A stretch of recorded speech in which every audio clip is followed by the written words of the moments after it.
Hello my young friends, good morning.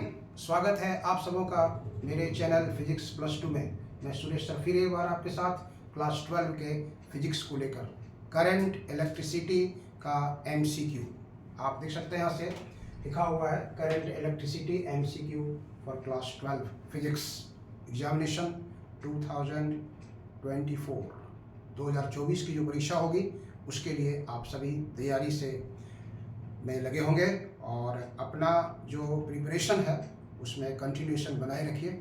आइए देखते हैं आज हम जिस वीडियो को लेकर के आए हैं एमसीक्यू में वो कौन कौन सा क्वेश्चन हमने आज टेकअप किया है।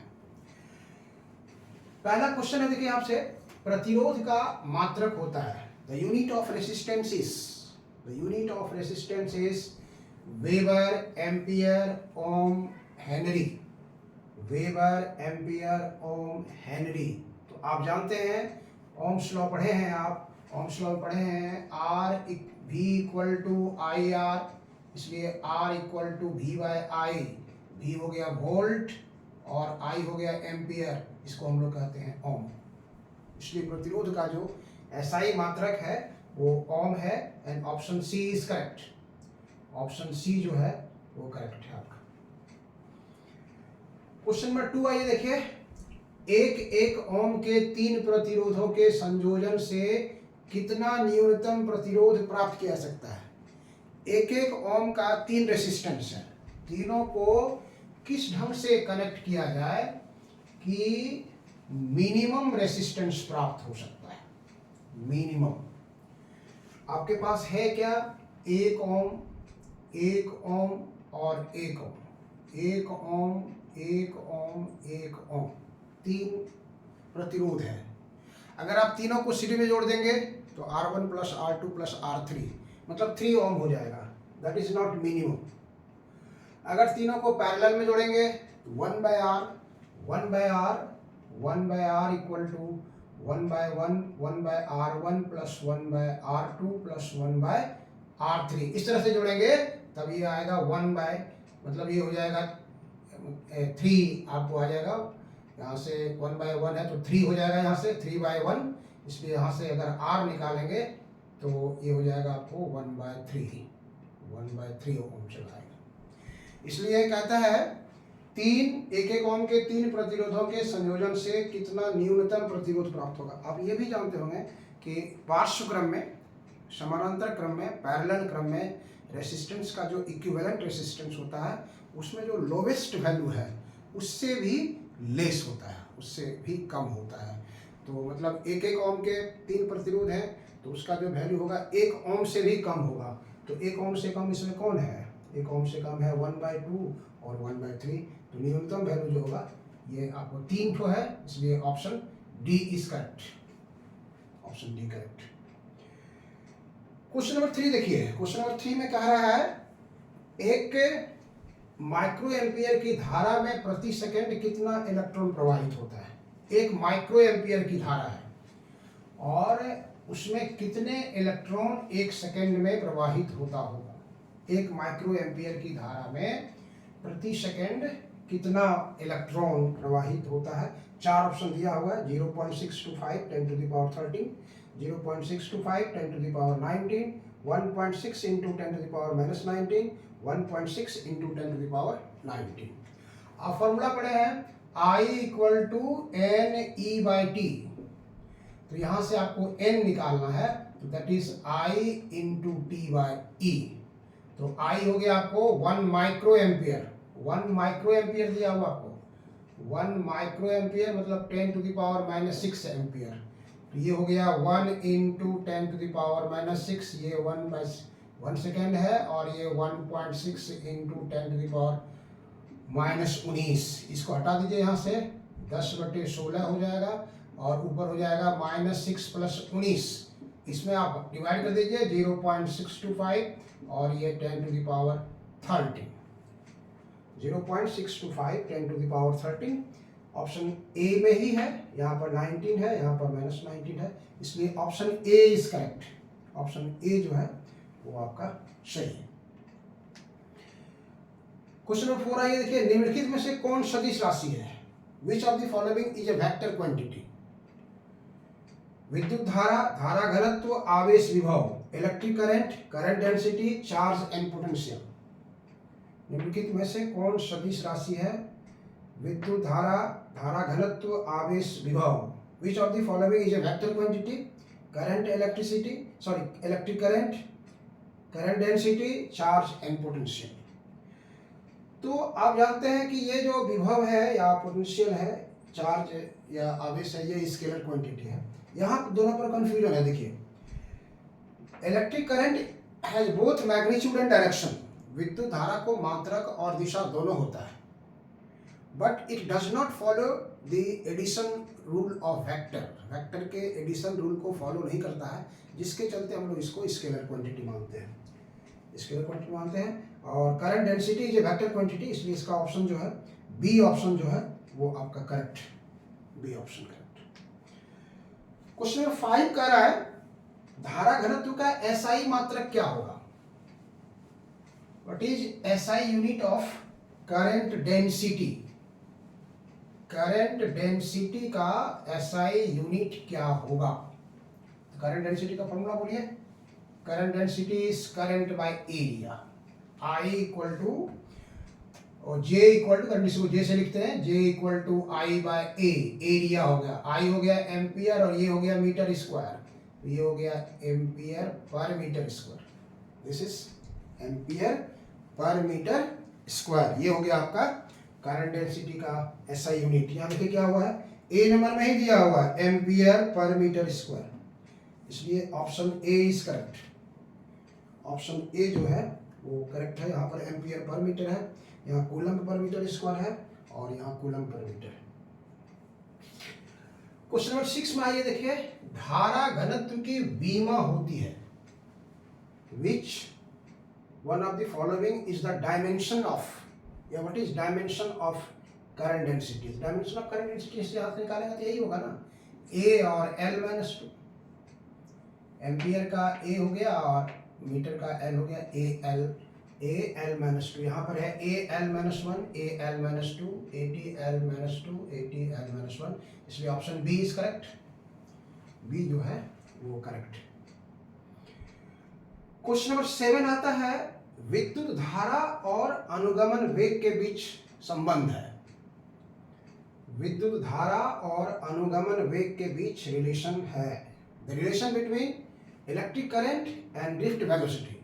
The relation between electric current and drift velocity is I equal to ANE VD, I equal to ANE by VD, I equal to NE by AVD and D none of this. इसमें से कोई नहीं। तो आप पढ़े हैं drift, आपको बताते हैं कि drift velocity is very very most important. वो सब्जेक्टिव में भी आता है और ऑब्जेक्टिव भी आता है, बहुत तरह से ऑब्जेक्टिव क्वेश्चन वहाँ से आता है उसके साथ में। तो ये फर्स्ट ऑप्शन ए जो है वो आपका बिल्कुल करेक्ट, ऑप्शन ए करेक्ट है। I equal to A N E V D, वो हो जाएगा आपको इलेक्ट्रिक करंट और ड्रिफ्ट वेलोसिटी के बीच का रिलेशन। क्वेश्चन नंबर 8 है धारा घनत्व और अनुगमन वेग के बीच संबंध है। धारा घनत्व और अनुगमन वेग के बीच रिलेशन है। What is relation between current density and drift velocity? तो यहाँ पर जो आपका देखे, यहाँ पर इसमें जो फॉर्मूला 7 में देखे आप, I equal to A N E V D, और धारा घनत्व का यहाँ फॉर्मूला पढ़े हैं I बाय ए। तो I के नीचे अगर आप ए ले आते हैं यहाँ से, ये मतलब यहाँ शिफ्ट कर दिए, तो यहाँ बचा आपको एन ई वी डी और I by A is J, मतलब J equal to N E V D. ये रिलेशन है करंट डेंसिटी और ड्रिफ्ट वेलोसिटी के बीच। तो यहाँ आपको कहाँ मिल रहा है? आपको देखिए option C, option C is correct, J equal to N E V. Question number 9 आइए, देखिए इलेक्ट्रॉन की गतिशीलता का एसआई मात्रक है। SI unit of mobility of electron, SI unit of mobility of electron is 4 option दिया हुआ है। मीटर स्क्वायर है, metre square by volt into second, volt by metre square into second. C में है volt second by metre square and D none of this, D none of this. कौन सा उसमें relation सही है? तो आपको जानना पड़ेगा कि मोबिलिटी ऑफ इलेक्ट्रॉन है क्या। What is mobility of electron? Electron की गतिशीलता है क्या? तो यूनिट इलेक्ट्रिक फील्ड में जो इलेक्ट्रॉन को ड्रिफ्ट वेलोसिटी प्राप्त होता है that is called mobility of electron. तो मोबिलिटी ऑफ इलेक्ट्रॉन जो होगा drift velocity by electric field. Mobility of electron को हम लोग म्यू से लिखते हैं, that is drift velocity by electric field. तो आइए देखिए, यहाँ पे ड्रिफ्ट वेलोसिटी का यूनिट हो गया मीटर पर सेकेंड, और इलेक्ट्रिक फील्ड का होता है न्यूटन पर कूलम, या नहीं तो फिर वोल्ट पर मीटर, या नहीं तो फिर वोल्ट पर मीटर, वोल्ट पर मीटर ये हो गया। तो आप क्या कीजिए, इसको ऊपर ले जाइए मीटर को, तो ये हो जाएगा मीटर स्क्वायर, और नीचे वोल्ट है और सेकेंड को भी नीचे ले आइए, मीटर स्क्वायर वोल्ट सेकेंड, ये इसका यूनिट होगा। कहाँ पर है देखिए, ऑप्शन ए में ही है, मीटर स्क्वायर वोल्ट सेकेंड, और इसलिए option A is correct, metre square volt second, ये इसका डायमेंशन यूनिट हो गया। क्वेश्चन नंबर 10 है, इलेक्ट्रॉन की गतिशीलता का बीमा क्या होता है। हमने जो क्वेश्चन लिया है एकदम स्टेप वाइज करके लिया है, शुरू से अंत तक का आपको यूनिट डायमेंशन के साथ फार्मूला जितना इंपॉर्टेंट है वो सारा चीज़ है। आप शुरू से अंत तक वीडियो के साथ बने रहिएगा, आपको कोई प्रॉब्लम नहीं होगी। तो इलेक्ट्रॉन की गतिशीलता का बीमा है, आपको यहाँ 4 ऑप्शन दिया हुआ है, या आप देख रहे हैं M0 है L_T2A, ML_T0A2, M-1 L0T2A और M0 L0T0A। तो ऑप्शन क्या होगा इसका, तो आप यहीं से निकाल सकते हैं इसको, आप यहाँ से भी डायमेंशन निकाल सकते हैं, तो एक साथ निकल जाएगा आपको। देखिए ऊपर है ड्रिफ्ट वेलोसिटी, मतलब ये ऊपर वेलोसिटी है, तो वेलोसिटी का डायमेंशन आप जानते हैं L_T-1, और ये है electric field. Electric field is force by charge, तो फोर्स का हो गया ML_T-2 और चार्ज का हो गया AT, तो क्या होगा ML_T-3A-1, ML_T-3A-1, ML_T-3A-1। तो यहाँ क्या होगा, M को ऊपर ले जाइए, M-1, L देखिए आपका कैंसिल हो जाएगा, L0, T-1 है और +3 हो जाएगा, और ये A आ जाएगा, तो M-1 L0T2A, ये इसका डायमेंशन होगा, M-1 L0T2A। कहाँ पर है देखिए, M-1 L0T2A, सी नंबर में है, यहाँ पे सी नंबर जो ऑप्शन है इसका वो करेक्ट है, सी नंबर ऑप्शन। चलिए आगे बढ़ते हैं, नेक्स्ट क्वेश्चन है 11, प्रतिरोध के लिए कौन सत्य है, Which one of the following is correct for resistance? R का वेरिएशन यहाँ पे लेंथ पर दिया हुआ है, R का वेरिएशन यहाँ पे लेंथ पे दिया हुआ है। तो आप देखिए एक फॉर्मूला आप याद रखिएगा, कि एक फॉर्मूला हम लोग जो पढ़े थे अभी, मतलब R is directly proportional to length और R is inversely proportional to area, ये हम लोग जानते हैं। रेसिस्टेंस जो है वो कंडक्टर के लेंथ के डायरेक्टली प्रोपोर्शनल होता है, और एरिया ऑफ क्रॉस सेक्शन के इनवर्सली प्रोपोर्शनल होता है। तो ऑप्शन देखिए, R is directly proportional to length, inversely proportional to length, directly proportional to length square, inversely proportional to length का स्क्वायर। ये इसमें से प्रतिरोध के लिए कौन सत्य है। तो आप जब यहाँ ये पढ़े हैं तो option A is correct, option ए जो है वो करेक्ट। क्वेश्चन नंबर 12 कह रहा है, प्रतिरोध के लिए कौन सत्य नहीं है, which one of the following is not correct for resistance, which one of the following is not correct for resistance. तो रेसिस्टेंस का जो जनरल फॉर्मूला है, जब आप ओरिजिन ऑफ ओम्स लॉ पढ़े होंगे, तो ओरिजिन ऑफ ओम्स लॉ मतलब ओम्स के नियम की कहाँ से डेरिवेशन होता है बेसिक प्रिंसिपल के आधार पर, तो वहां पर आप पढ़े होंगे R is equal to ML/ANE² into tau, ये है बेसिक, इसी को हम लोग R मानते हैं। तो देखिए यहाँ पर आपको क्या क्या मिल रहा है, तो ये मिल रहा है R is directly proportional to L, यहाँ पे ये है, फिर R is inversely proportional to area, ये यहाँ पे है, फिर ये और ये है यहाँ पे देखिए, मतलब R is inversely proportional to N, और फिर है R is inversely proportional to tau, relaxation time. तो L A N टाउ, तो यहाँ पर A है इनवर्सली प्रोपोर्शनल, मतलब ये करेक्ट है, यहाँ पर सॉरी यहाँ R होगा, यहाँ पे हम लोग आर लिखेंगे। R is inversely proportional to electron density है, वो यूनिट वॉल्यूम में कितना इलेक्ट्रॉन है वो यहाँ पर है, देख रहे हैं आप। R is inversely proportional to tau, relaxation time, ये भी है, सही है। R is inversely proportional to length, ये गलत है क्योंकि इसके पहले का जो क्वेश्चन था वो हम लोग देखे थे R is directly proportional to length, इसलिए ऑप्शन डी जो है वो करेक्ट है आपका, ये इसका सही आंसर होगा। क्वेश्चन नंबर 13 में आइए, ताप बढ़ने से चालक का प्रतिरोध बढ़ता है, घटता है, नियत रहता है? None of this. With increase in temperature the resistance of a conductor increases, decreases, remains constant? None of this.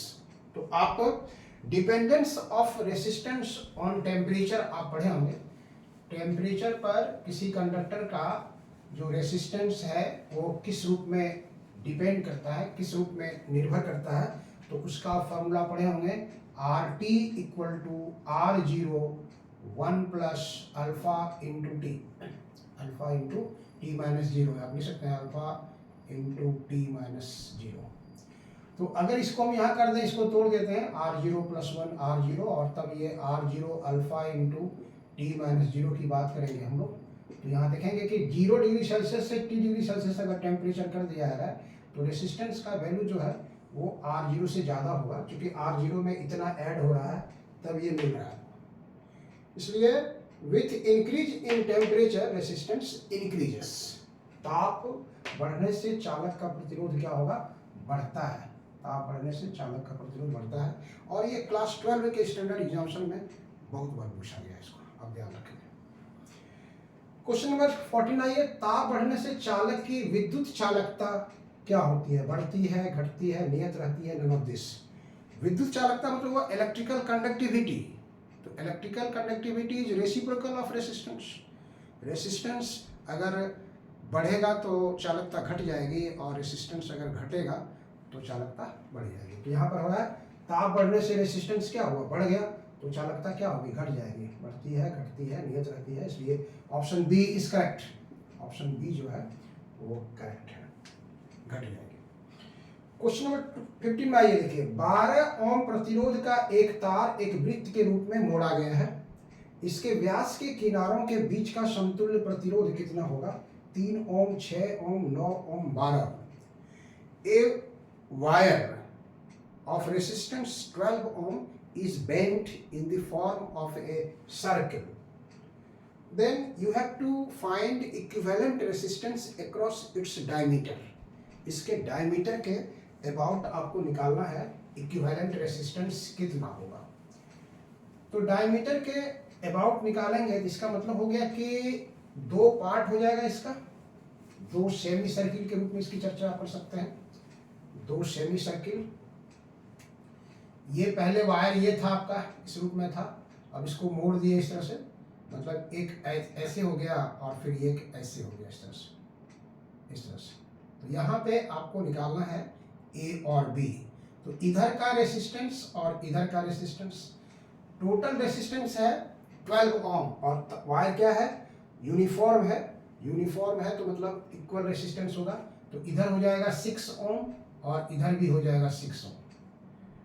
तो 6 ओम और 6 ओम का निकालते हैं दो के लिए, तो आर पी आप यहाँ पर आर ए बी लिख सकते हैं, या आर डायमीटर जो लिख सकते हैं R A B 6 into 6 by 6 plus 6, मतलब 36 बाय 12। तो ये कैंसिल हो जाएगा, दैट इज 3 ओम। 3 ओम इसका ऑप्शन ए इज करेक्ट। 3 ओम, 3 ओम है, 6 ओम है, 9 ओम है, 12 ओम। क्वेश्चन नंबर 16 आइए, इलेक्ट्रॉन वोल्ट द्वारा मापा जाता है। 4 ऑप्शन दिया हुआ देखिए, चार्ज, आवेश, ऊर्जा, विभवांतर, धारा। Electron volt is used to measure, electron volt is used to measure charge, energy, potential difference and current. Charge, energy, potential difference and current electron volt के द्वारा मापा जाता है। कौन सा फिजिकल क्वांटिटीज में जो है वो इलेक्ट्रॉन वोल्ट के द्वारा मापा जाता है? तो इलेक्ट्रॉन वोल्ट, आप देखिए वोल्ट का जब आप विभव के बारे में अगर पढ़े होंगे तो विभव के बारे में अगर पढ़े होंगे तो potential is equal to W by Q, मतलब W equal to Q into V. Q मतलब चार्ज हो गया, तो चार्ज हो गया तो ये इलेक्ट्रॉन हो गया और ये वोल्ट हो गया, इलेक्ट्रॉन वोल्ट। ये वर्क है, तो वर्क को मेजर करता है, लेकिन वर्क यहाँ पर है नहीं। वर्क जब यहाँ पर नहीं है तो हम लोग यहाँ पर आवेश ऊर्जा पे लिख लेंगे, क्योंकि energy is measured in terms of work, इसलिए इसका ऑप्शन जो है वो बी होगा सही। ऊर्जा को इलेक्ट्रॉन वोल्ट के रूप में मापा जाता है। ठीक है, आगे बढ़ते हैं। देखिए क्वेश्चन नंबर 17। क्वेश्चन नंबर 17 जो आप देख रहे हैं वहां से ऊपर में, विद्युत वाहक बल का मात्रक होता है। विद्युत वाहक बल का मात्रक होता है Newton, coulomb, joule, volt. Unit of electromotive force is, unit of electromotive force is Newton, coulomb, joule and volt. तो पहले आपको देखना होगा कि इलेक्ट्रोमोटिव फोर्स है क्या। What is electromotive force? आप जानते हैं electromotive force is not a force, it is work done per unit charge. Work done per unit charge. विद्युत वाहक बल, इसको शॉर्ट में हम लोग ईएमएफ बोलते हैं, ईएमएफ। तो उसको हम लोग ई से लिखते हैं, that is work done per unit charge, W by Q.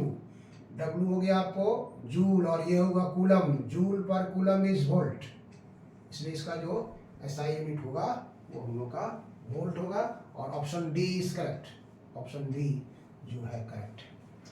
Question number 18 है, विद्युत वाहक बल की बीमा होती है। आपको बताया कि हम जो क्वेश्चन आपके लिए लाए हैं वो एकदम स्टेप बाय स्टेप है। पूरा वीडियो शुरू से अंत तक आप देख लीजिए, कहीं कोई प्रॉब्लम नहीं होगा एमसीक्यू के लिए। तो विद्युत वाहक बल की बीमा होती है, यहाँ पर यूनिट था, यहाँ पर डायमेंशन पूछ रहा है। यहाँ आपको 4 ऑप्शन दिया हुआ है, तो डायमेंशन निकालेंगे तो यही फॉर्मूला होगा। विद्युत वाहक बल का डायमेंशन निकालेंगे तो यही फॉर्मूला होगा वर्क बाय चार्ज का। तो वर्क का डायमेंशन आप लिख लीजिए। वर्क का डायमेंशन आप जानते हैं mL2T-2, और चार्ज का जानते हैं AT। तो ये हो जाएगा आपको mL2, इसको ऊपर कर दीजिए, T-3 A-1, mL2T-3 A-1। विद्युत वाहक बल की बीमा होती है work by charge. Work by charge हम लोग यहाँ लिखेंगे, तो work by charge mL2T-3 A-1। Work by charge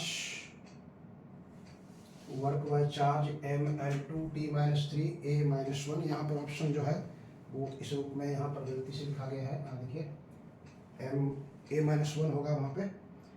इधर जो है लिखा हुआ है mL2T-2 M-1, L2T-2 MLT-2 और mL2T-3 A-1। इधर कहीं A नहीं है, उसमें A है, इसलिए ऑप्शन mL2T-3 D-1, इसलिए option A D is correct. D जो है वो करेक्ट होगा। क्वेश्चन नंबर 19 देखिए। 19 में है, विद्युतीय विभव की बीमा होती है। इलेक्ट्रिक पोटेंशियल का कौन सा डायमेंशन होगा? तो पोटेंशियल भी वही है, पोटेंशियल का भी यूनिट वोल्ट होता है, तो इसका भी डायमेंशन वही होगा जो वहाँ आया था, इसलिए इसका भी हो जाएगा mL2T-3 A-1, मतलब 19 का ए करेक्ट है। क्वेश्चन नंबर 20 में आइए देखिए। 1 ओम प्रतिरोध के एक समरूप तार को 4 बराबर टुकड़ों में बांटकर उनको पार्श्वक्रम में जोड़ा जाता है, तो समतुल्य प्रतिरोध कितना होगा? इक्विवेलेंट रेसिस्टेंस कितना होगा? मतलब एक वायर है, उसका टोटल रेसिस्टेंस है 1 ओम, यूनिफॉर्म है, और 4 भाग में बांट दिया गया। तो 4 भाग में अगर बांट दिया तो एक ऐसे हो गया, ये दूसरा हो गया, ये तीसरा हो गया, ये चौथा हो गया। 4 भाग में मतलब 1/4, 1/4, 1/4, 1/4, और इसको पार्श्वक्रम में जोड़ दिया गया है, ऐसे जोड़ दिया गया है। तो कहता है कि अगर ए और बी है यहाँ पर से, तो समतुल्य रेसिस्टेंस बताइए, इक्विवेलेंट रेसिस्टेंस बताइए, आर और ए बी के बीच में क्या होगा। तो आप एन रेसिस्टेंस इक्वल वैल्यू का अगर पैरेलल में जुड़ा हुआ है तो इक्विवेलेंट रेसिस्टेंस जानते हैं आप, R/N। क्या होता था? R/N। तो R का वैल्यू यहाँ पर 1/4 दिया हुआ है, और N का वैल्यू 1 2 3 4 है, यहाँ पर भी 1 2 3 4 है, इसलिए 1/4 × 4 दैट इज 1/4। 16 ओम इसका रेसिस्टेंस होगा। तो ऑप्शन ए में है 4, यहाँ 1 ओम है, 1/4 ओम, 1/4 16 ओम है, इसलिए option D is correct. Option D जो है वो करेक्ट। 21 आइए देखिए, 1 किलोवाट घंटा किसका मात्रक होता है? किलोवाट घंटा किसका मात्रक होता है? आप इलेक्ट्रिक बिल पेमेंट करते हैं 10 unit, 20 unit, 50 unit. What is unit? Electric energy का पैसा पेमेंट करते हैं। तो इलेक्ट्रिक एनर्जी का पैसा होता है 1 यूनिट। 1 यूनिट हम लोग किसको कहते हैं? 1 यूनिट कहा जाता है। 1 किलोवाट घंटा को 1 यूनिट हम लोग बोलते हैं। तो ये किसका यूनिट हो गया? एनर्जी का हो गया ना, इलेक्ट्रिक एनर्जी का हो गया। इसलिए option A is correct. Option A is correct. Question number 22 आइए देखिए, 1 किलोवाट घंटा कितने जूल के बराबर होता है? 4 ऑप्शन दिया हुआ देखिए। 1 किलोवाट घंटा कितने जूल के बराबर होगा? 3.6, 10 to the power 4, 10 to the power 5, 10 to the power 6 और none of these, इसमें से कोई नहीं। तो आप जानते हैं 1 किलोवाट घंटा इज 1 किलोवाट मतलब 1000 वाट। 1000 वाट लिख सकते हैं। ये हो गया 1000 वाट। वाट का मतलब हुआ जूल बटे सेकेंड, और आवर को आप सेकंड बदल दीजिए 3600। सेकंड आ गया, यहाँ से सेकंड सेकंड कैंसिल हो गया, तो ये हो गया 36 और यहाँ 3 और 2 10 to the power 5 जूल। ये इसका आंसर होगा। लेकिन यहाँ पर 3.6 के रूप में दिया हुआ है, इसलिए 3.6 के लिए आप क्या कीजिए, यहाँ से 36/10 कीजिए और 10 to the power 5 में 10 ऐड यहाँ पर ऊपर दे दीजिए, 10 ऐड कर दीजिए, ये जूल हो जाएगा। तो this is 3.6 into 10 to the power 6 joule. 3.6 into 10 to the power 6 joule. इसका ऑप्शन कौन सा सही हो गया आपका? देखिए, ए 4 है, ये 5 है, ये 6 है। C is correct. C is correct. चलिए बच्चों आगे बढ़ते हैं। Next question number 23। विद्युत क्षेत्र ई और के साथ अनुगमन वेग Vd किस प्रकार निर्भर करता है? How drift velocity of electron depends on electric field. तो आप ड्रिफ्ट वेलोसिटी ऑफ इलेक्ट्रॉन का फॉर्मूला अगर जानते हैं तो ये होता है Vd equal to E by M into tau, ऐसे होता है। Vd equal to E by M into tau. तो मतलब यहाँ पर आपको जो मिलेगा, ये कहने मतलब हुआ कि ये Vd जो है directly proportional to electric field. Vd जो है वो इलेक्ट्रिक फील्ड के डायरेक्टली प्रोपोर्शनल होगा। तो ऑप्शन ए जो है, ऑप्शन ए इज करेक्ट। यहाँ कह रहा है Vd directly proportional to E, Vd inversely proportional to E, या directly proportional to E square और inversely proportional to E square, इसलिए option A is correct. Option A is correct. मतलब Vd का direct formula आप याद रखेंगे, Vd equal to E by M into tau. यहाँ पर क्वेश्चन नंबर 24 आइए देखिए, नियत विभवांतर पर अनुगमन वेग, ये जो अनुगमन वेग Vd है वो चालक की लंबाई मतलब L पर किस प्रकार निर्भर करता है? मतलब एक रिलेशन आपको देखना है, ड्रिफ्ट वेलोसिटी और लेंथ ऑफ द कंडक्टर पर कैसे डिपेंड करता है, ये आपको देखना होगा। तो यहाँ दिया हुआ है directly proportional to L, inversely proportional to L, directly proportional to L square and inversely proportional to L square. ये क्या होगा, किस पर डिपेंड करेगा वो? तो आप यहाँ से चलेंगे, ड्रिफ्ट वेलोसिटी का इलेक्ट्रिक करंट के साथ क्या रिलेशन है? ड्रिफ्ट वेलोसिटी का इलेक्ट्रिक करंट के साथ क्या रिलेशन है, उसको आप निकालने की कोशिश करेंगे। हम लोग पढ़े थे I equal to A N E V D, I equal to A N E V D, then V D equal to I by A N E, I by A N E, ये V D हुआ। V D equal to I A N E, इसलिए हम लोग यहाँ पर से इसको change कर सकते हैं।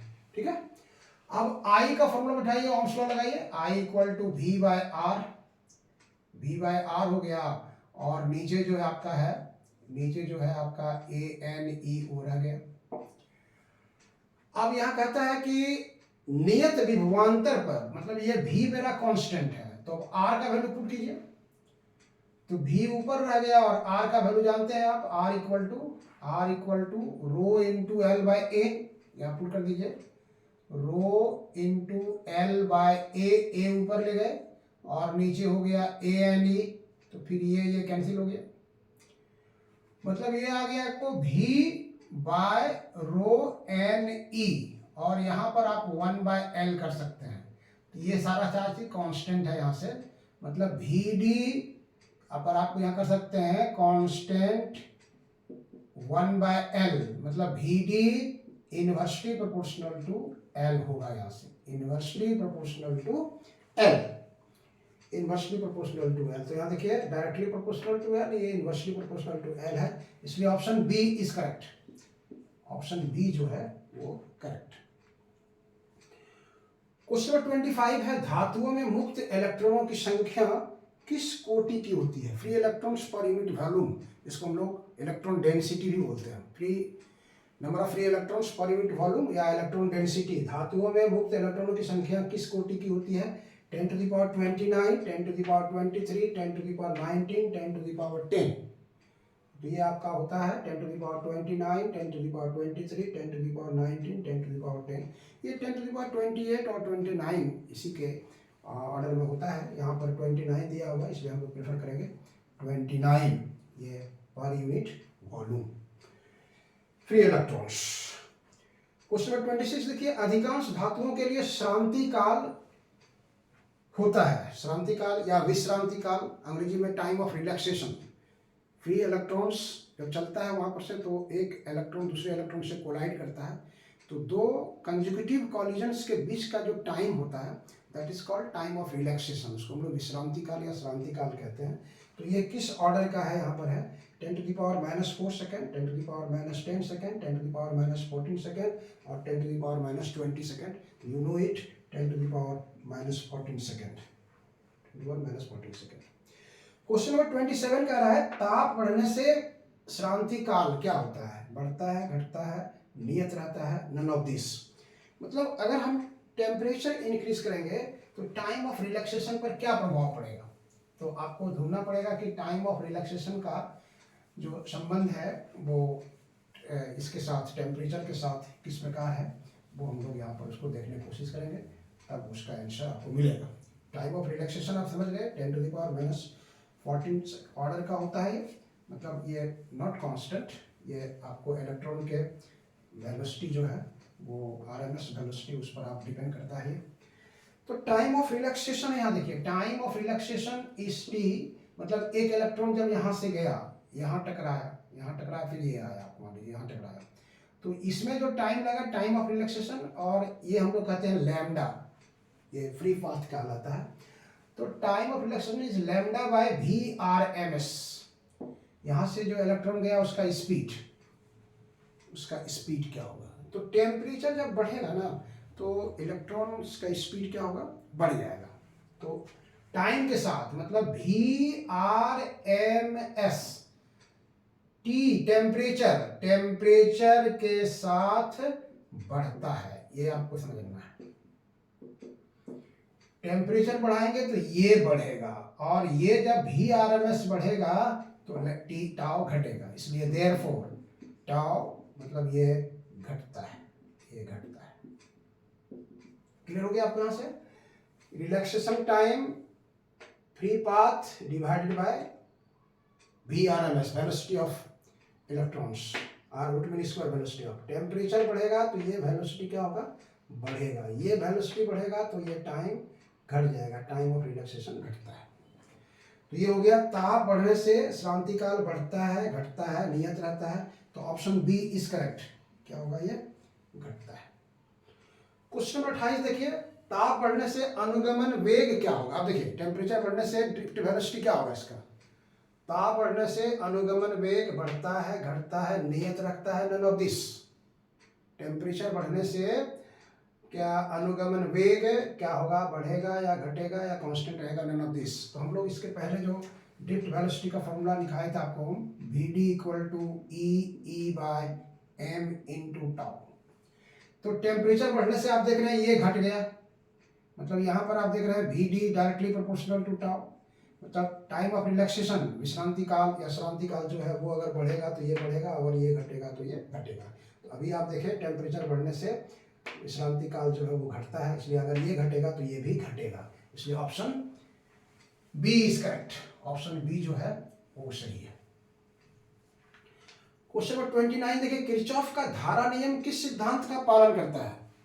किरचॉफ का धारा नियम किस सिद्धांत का पालन करता है? ऑप्शन ए में है आवेश संरक्षण, बी में है द्रव्यमान संरक्षण, सी में है संवेग संरक्षण और डी में है द्रव्यमान संरक्षण। तो हम लोग क्या करेंगे यहाँ से, किरचॉफ्स लॉ पढ़े थे कि sum of incoming current is equal to sum of outgoing current, मतलब आने वाली धाराओं का योग बराबर जाने वाली धाराओं का योग, या धाराओं का विद्युत परिपथ के किसी बिंदु पर मिलने वाली सभी धाराओं का बीजीय योग शून्य होता है। तो करंट आ रहा है तो मतलब चार्ज आ रहा है, जितना करंट आया जितना चार्ज आया उतना वहां से निकल गया, इसलिए ये आवेश संरक्षण के सिद्धांत का पालन करता है। वहां पर आप पढ़े। क्वेश्चन नंबर 30 कहता है केवीएल किस सिद्धांत का पालन करता है? केवीएल मतलब Kirchhoff's voltage law. Kirchhoff's voltage law किस सिद्धांत का पालन करता है? इसको लूप लॉ भी कहते हैं हम लोग। आवेश संरक्षण, ऊर्जा संरक्षण, संवेग संरक्षण, द्रव्यमान संरक्षण। तो voltage is a type of energy, voltage is a type of energy, तो वो ऊर्जा संरक्षण के सिद्धांत का पालन करता है। जितना सेल के द्वारा किसी बंद विद्युत परिपथ के प्रत्येक शाखाओं में वोल्टेजों का योग उस परिपथ में लगे हुए सेलों के विद्युत वाहक बलों के योग के बराबर होगा। जितना सेल एनर्जी देगा उतना वोल्टेज में ड्रॉप कर जाएगा वो। क्वेश्चन नंबर 31 देखिए, यहाँ कह रहा है कि E1 E2 विद्युत वाहक बल और R1 R2 आंतरिक प्रतिरोध के दो सेलों को पार्श्वक्रम में जोड़ने पर समतुल्य प्रतिरोध कितना होगा? ये वेरी वेरी मोस्ट इंपॉर्टेंट, याद रखेंगे, ये बहुत ज़्यादा इंपॉर्टेंट है क्वेश्चन से, बहुत ज़्यादा इंपॉर्टेंट क्वेश्चन है। तो पार्श्वक्रम में अगर जोड़ेंगे हम लोग तो कितना उसका इक्विवेलेंट EMF कितना होगा ये आपको देखना होगा, इक्विवेलेंट EMF। तो हम लोग यहाँ पर जोड़ते हैं उसको, देखिए जोड़ने के बाद आप उसको निकालने की कोशिश कीजिए तो ये आपको मिलेगा। ये बहुत तरह का, ये मतलब ये बहुत इंपॉर्टेंट क्वेश्चन है, हर 2 साल 1 साल के बाद इसको रिपीट करते रहता है। इसको खाली समझने की कोशिश कीजिए। देखिए यहाँ पर से एक सेल है E1, ठीक है, इसका आंतरिक प्रतिरोध है R1, दूसरा है ये E2 है, इसका आंतरिक प्रतिरोध है R2, दोनों को पैरेलल में जोड़ा गया है, दोनों को पैरेलल में जोड़ा गया है। इससे करंट आ रहा है I1, इससे करंट आ रहा है I2, दोनों का पोटेंशियल डिफरेंस ये पैरेलल में है, यहाँ से है। तो कहता है कि इस दोनों को मिला करके एक EMF कितना होगा? तो आप रिलेशन जानते हैं, V = E - IR, ये रिलेशन है, ये रिलेशन है इसके बीच में, पोटेंशियल डिफरेंस और इलेक्ट्रोमोटिव फोर्स और इंटरनल रेसिस्टेंस। तो इसके हिसाब से दोनों में सेम होगा, तो V = हो जाएगा E1 - I1 R1। इसको इधर ले आते हैं, I1 R1 = E1 - V, इसलिए I1 will be equal to E1 - V बटे R1। उसी प्रकार अगर आप I2 निकालेंगे इसके लिए तो ये हो जाएगा E2 - V बटे R2, अर्थात टोटल करंट अगर आप निकालेंगे तो दैट इज I1 + I2। यहाँ जो करंट टोटल आएगा वो दोनों का सम के बराबर होगा। तो आप यहाँ से निकालिए, देखिए I, यहाँ से निकालते हैं इसको, I बराबर I1 मतलब ये हो गया आपका E1 - V1 बटे R1, ये हो गया आपको E2 - V2 बटे R2। इसको आप ऐसे लिख सकते हैं E1 बटे R1 प्लस E2 बटे R2 और माइनस V सॉरी देखिए यहाँ पर V कॉमन है, यहाँ पर हमने V1 लिख दिया आपको, V कॉमन ले लीजिए, 1 बटे R1 प्लस 1 बटे R2। तो ये जो होगा आपका LCM यहाँ ले लीजिए, R1 R2 और यहाँ हो गया E1 × R2 plus E1 × R2 plus E2 × R1, E2 × R1, ये हो गया आपको I का वैल्यू।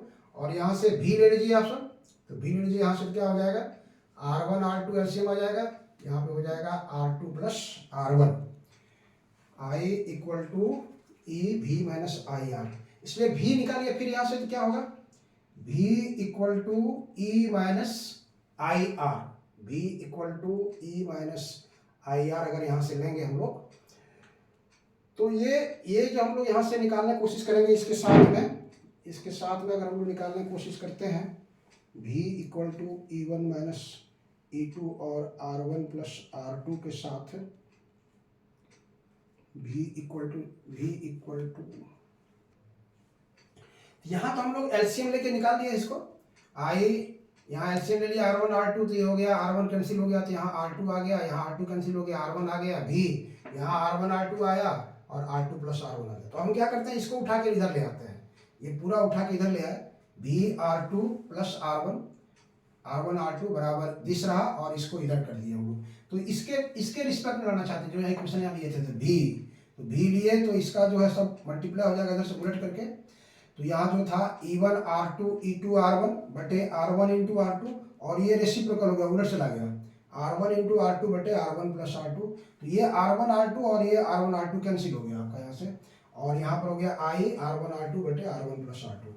तो यहाँ E1 R2 plus E2 R1 bye R1 plus R2 और I R1 R2 बटे R1 प्लस R2। तो ये आपका इक्विवेलेंट वोल्टेज आया आपका, ये जो है ये इक्विवेलेंट वोल्टेज आएगा E1 R2 plus E2 R1 बटे R1 प्लस R2। तो ऑप्शन देखिए कहाँ पर है, E1 R1 plus E2 R2 बटे R1 plus R2, E1 R2 plus E2 R1 बटे R1 plus R2, E1 plus E2 by 2 और under root E1 plus E2। तो ऑप्शन बी जो है वो करेक्ट है, option B correct. Question number 32 आइए, Wheatstone bridge का उपयोग किस प्रतिरोध को मापने के लिए किया जाता है?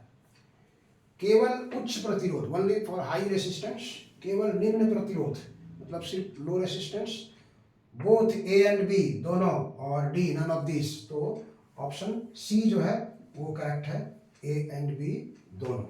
क्वेश्चन नंबर 33 देखिए, लास्ट क्वेश्चन है। ये कह रहा है कि समान लंबाई के दो तारों के व्यास का अनुपात 1/2 है, इनके प्रतिरोधों का अनुपात कितना होगा?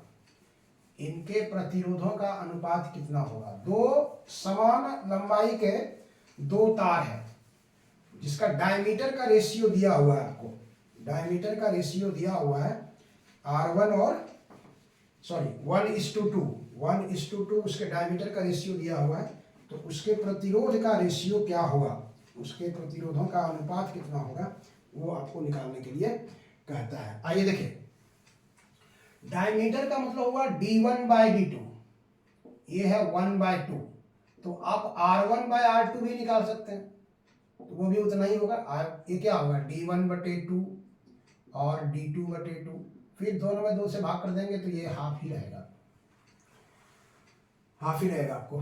तो आप A1 निकाल सकते हैं पाई R1 का स्क्वायर, और A2 निकाल सकते हैं पाई R2 का स्क्वायर। इसलिए A1/A2 अगर आप निकाल लेते हैं तो पाई पाई कैंसिल हो जाएगा, R1/R2 का स्क्वायर मतलब आपको आ जाएगा 1/2 का स्क्वायर, दैट इज 1/4।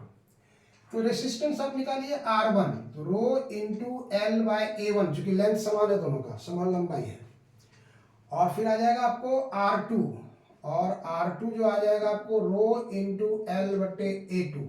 इसलिए आप निकालिए R1/R2, तो R1 का मतलब निकालेंगे कितना, रो इंटू L/A1, यहाँ से हो जाएगा आपको A2 bye rho into L cancel हो गया, R1/R2 हो जाएगा आपको A2/A1 और यहाँ निकाले हैं आप A1/A2 कितना निकाले, 1/4, तो ये कितना हो जाएगा 4/1, इसलिए 4:1। तो ऑप्शन देखिए कहाँ पर है, 1:2, 2:1, 1:4 और 4:1, इसलिए option D is correct, option D जो है वो करेक्ट है। तो जितना ये इम्पोर्टेंट MCQ के लिए है उसको हम लेकर के आ रहे हैं। ये मेरा सेट 1 है, एक सेट और हम डालेंगे आपके लिए सिर्फ करंट इलेक्ट्रिसिटी के लिए। तो शुरू से अंत तक इसमें बने रहेंगे आप। आपको कैसा लगा मेरा वीडियो? अगर अच्छा लगे तो लाइक करना, सब्सक्राइब करना और शेयर करना कभी नहीं भूलिएगा। चलिए फिर मिलते हैं, थैंक यू।